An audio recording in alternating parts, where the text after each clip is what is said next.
that we were talking about here is to ensure a cost-effective long-term approach to pensions that protect existing obligations to our current employees while reducing long-term costs to taxpayers. It says a few more things here, but that's the general gist of that. We're also trying to re-examine the methods and formulas, as we just talked about, for defining what's competitive.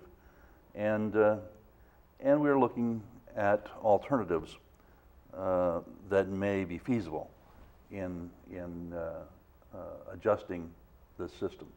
So let's talk a little bit about the pensions now.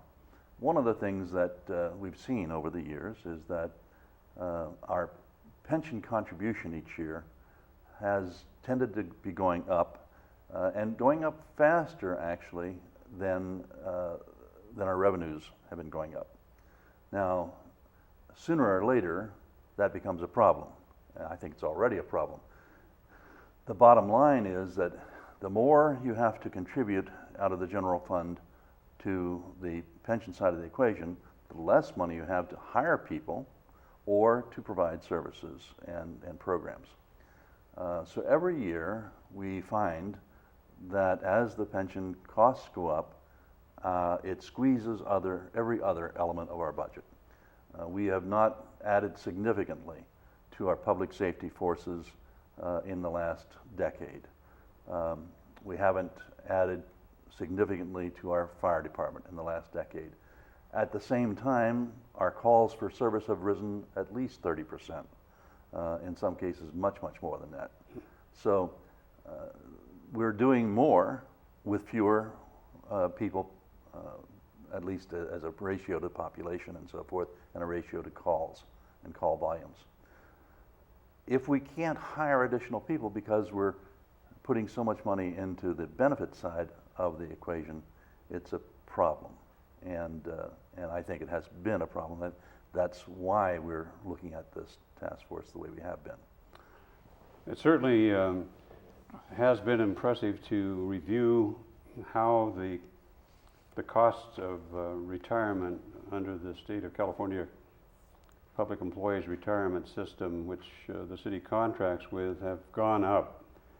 And part of that is a result of the fact that cities are subject to collective bargaining requirements, and that's fine. The employees have a right to organize and to state their case and to do whatever they can to improve their compensation. However, it's been a difficult situation not only in Ventura but elsewhere in California, because there have been years when, because of the economy being very strong, there appeared to be sufficient money to be able to improve the benefits, including improvement in retirement benefits for employees. And the costs have gone up rather markedly. I think it's quite the case that there has to be a hard look taken, as we are doing, at what alternatives are there, as you've indicated a little earlier. How can the rapid increase in costs of retirement benefits be stemmed?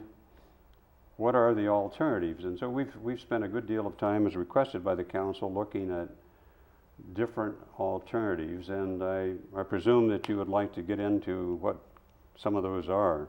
Yeah, but let's talk first a little bit about just exactly the scope or the size of the issue here. I'm looking at a chart that shows our costs for each of our major employee groups. What it shows is that for general employees, over the last 10 years, our gross costs have gone up about a third.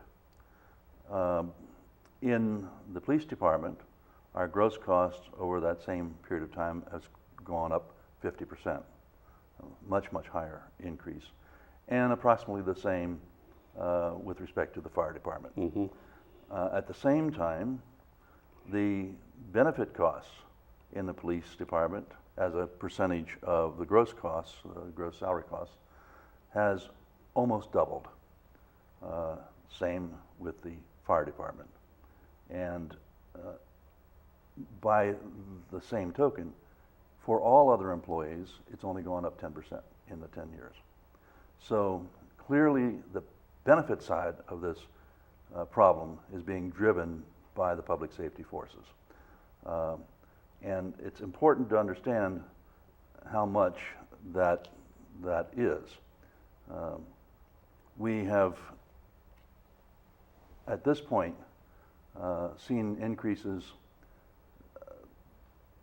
both in salary and in the contributions we have to make, because the problem is exacerbated in the PERS system, the Public Employee Retirement System, because the Public Employee Retirement System sets a rate of contribution based upon the earnings of its portfolio.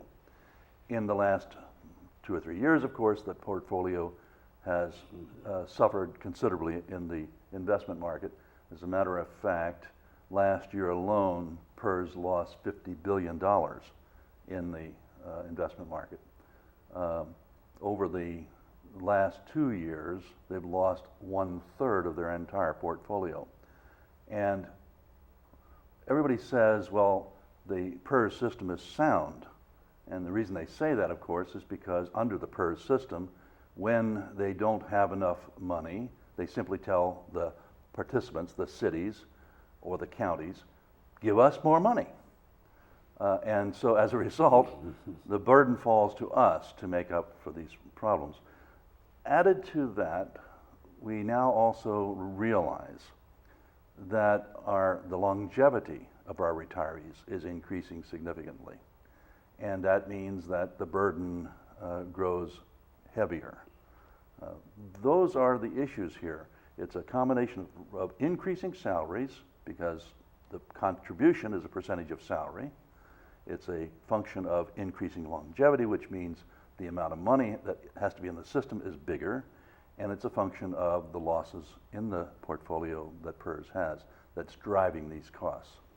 I just want to lay that out there so that people would understand. No, that sets the scene very well, and certainly all those factors that you mentioned are substantially contributing to the cost increases in retirement to the public sector agencies which are part of this system. One of the things that also is significant, even though it's supposed to have been taken into account by the retirement system as it determines the amount of money which is required, is that unlike 20, 30, 40 years ago, the city of Ventura now has as many retirees as it does employees. Actually, it has more retirees and beneficiaries than it has employees. Oh, it does now, okay. Yes. And all these factors have served to make it a very, very difficult situation when you're trying to balance the budget.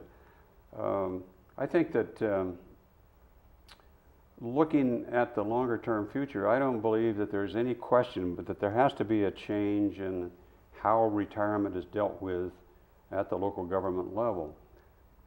One alternative, which has been talked about and was mentioned in the council's mission statement to the task force, was to look at a second tier, meaning that the new hires would be placed on a lower level of retirement benefit than the current the current employees, because it's the case that it's basically been determined by the courts, as I understand it, that you cannot lessen the benefits of those employees who are basically seen as having a contractual right unless you give them something of equal or greater value.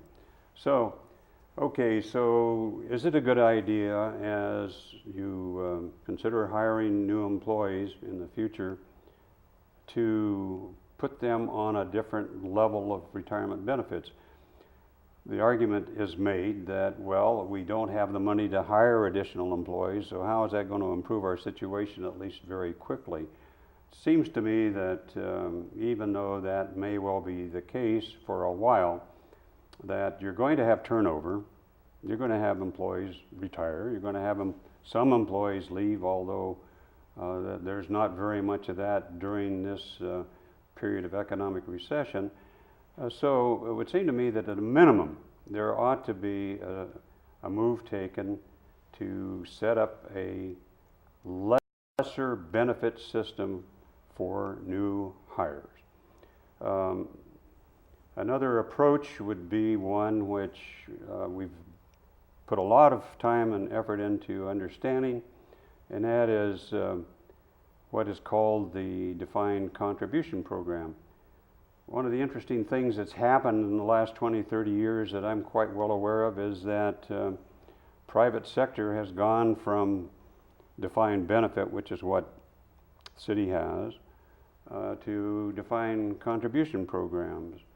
The large private employers, large corporations have found that it's a much better economic situation for them to be able to say, okay, we're going to contribute 7% or 10% or whatever toward each employee's retirement benefit. But that is a system which is one where the employer has no further obligation, and it's up to the employee to make sure that he or she puts enough additional money into that year by year so that by the time they're ready to retire, the fund has grown, and this would basically be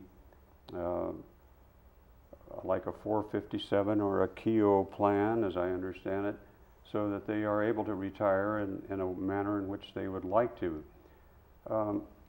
What it does is put the risk on the employee, and instead of having all of the risk, such as the case with the city, being placed on the employer. Well, Ed, let's hold on that just a minute. All right. We're running short of time here, and we'll save some of this discussion for my next half hour here. But the important thing, I think, is that we have some alternatives to explore, and there are ways that we might be able to at least resolve some of the problem, reduce the impact of the problem, and that's the subject for our next half hour, I think. In the meantime, we need to leave the audience understanding that this task force is working very, very diligently to try to put together at least a statement of the facts that are relevant to this question and the alternatives that might be considered by your city council to resolve part of the problem. I thank you so much, Ed, for joining me here today, and we'll continue this discussion in our next segment. Thank you.